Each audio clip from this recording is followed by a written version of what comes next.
I have looked at this book a number of times on my bookshelf. I have walked by it, I have picked it up, I've put it down, I've contemplated talking about Eric Jerome Dickey, an absolutely amazing African American author. And I have overlooked it a few times because it's not the typical work. It's not on any university's reading list. It doesn't speak to any particular hero about whom we are familiar. It is a love story. See the image?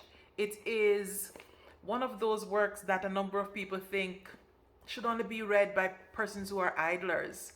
I have an affinity for books, and I find that the genre hardly matters for me. The What's usually dismissed by others is not necessarily dismissed by me.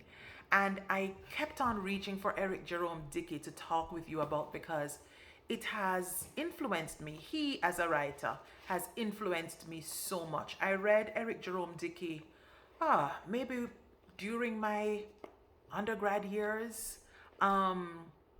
Which means I was in my late teens, perhaps in my early 20s, but it resonated and I still remember it to this day. Remember the stories to this day.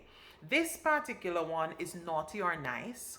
I have read Sister Sister, Cheetahs, Liar's Game. I have read Milk in My Coffee. I must admit that was one of my favorites. And there are actually over 29 books that were written by Eric Jerome Dickey, and over 7 million copies of his works have been sold. He was born in 1961 in Memphis, and he sadly died in 2021. On January 3, 2021, he passed away from cancer. And so he was only 59 when he died. But for me, he accomplished quite a lot.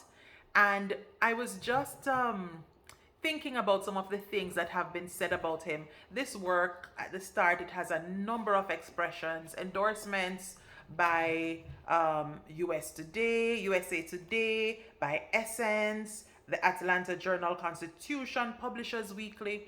A number of persons have borne testament to the creative genius that Eric Jerome Dickey was. They have talked about the fact that his work was so enjoyed, or is so enjoyed, because very often blacks can find themselves in his work. He has allowed us to be heard, to be seen. He has allowed us to see ourselves in his work. And for that, we want to celebrate him during Black History Month 2024. So this particular work is Naughty or Nice, and I'm going to just give you an idea of what it is all about. But I want to just cast my mind back to those years when I read Eric Jerome Dickey and what it was that fascinated me about him. His characters were all believable. I could read about a character and say, oh yeah, that's just like my auntie, or oh yeah, that's just like my uncle. Oh yeah, my sister would do that. They were familiar characters because they were realistic characters. We also think about the fact that his plots were so very well developed. They were profound, they were intricate, they were not surface and easily forgotten. They were truly complex and they were memorable. I also remember that he celebrated the language of the Black American person. I could hear the accents. I could hear through the use of particular words how relatives in the US sound, how Caribbean persons who were presented in his work would sound, etc. He really had a knack for capturing the various complexities of his characters, and they were very believable. He celebrated the language of the African Americans that he portrayed. His work traversed not just America and the various states, but the Caribbean as well. And he would speak about characters who had Caribbean linkages. The other thing I liked about him is that he would celebrate and I know I keep on going back to the black woman, but hey, look at me, the black woman. He celebrated the black woman. I remember reading, and I can't remember which of the works it was, but as he was describing one of the girls, he spoke about her afro. and it was with such positive overtures. He spoke about her afro. He spoke about her the plumpness of her body. He spoke, and I remember this distinctly. He said, on her hip, she had stretch marks like any good black woman should have. And I loved that affirmation of what was usually considered unattractive. And he celebrated that as a black man himself.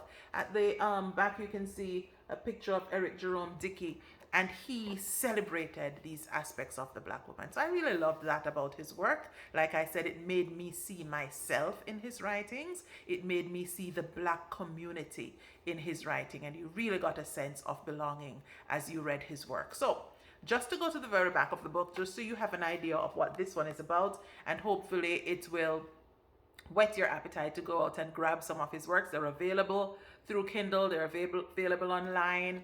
These ones that I have, they're old. Yes, I love my old books. So at the back it says, "No lies, no ties. Three sisters looking for love straight up." With all the humor, passion, and soul his fans have come to expect, Jerome Dickey has written a novel with enough spice to warm even the coldest winter nights. Each of the McBroom sisters has her own problems. Frankie, the oldest, is never satisfied. Can anyone give her what she wants? Middle sister, Livy, saddled with a cheating husband, has begun an affair of her own. But her being wronged doesn't exactly make her sideline lover Mr. Right. Then there's baby Tommy. She was treated badly by a man she trusted. Can an older man show her what love is all about? Frankie, Livy, and Tommy are there for one another through all the drama. And in the process, they discover what family, sisterhood, and love are all about. It says here that Dickey is a master at writing about women and what they want and how they want it. What reader would expect any less? And so the story of the McBroom sisters is what he explores here. Milking My Coffee, Sister Sister, Friends and Lovers, Liar's Game. All of these are other titles that you should look for. We are celebrating all facets of Black creative expressions. We're celebrating sung and unsung heroes who have put Black people's stories and their history on the map, who have affirmed and who have subverted what was considered negative, and who have chosen to celebrate this in their writings, in their various creative expressions. So this is Jerome Dickey. I want to encourage you to grab his work, get lost in his writings, and completely enjoy his creativity. Thank you for joining us again on English Expressions with Dr. Steph. I hope you will like, share, and subscribe. Tell others about what we're doing here and join us in celebrating Black History Month 2024. Jerome Dickey. Grab a copy of his work today.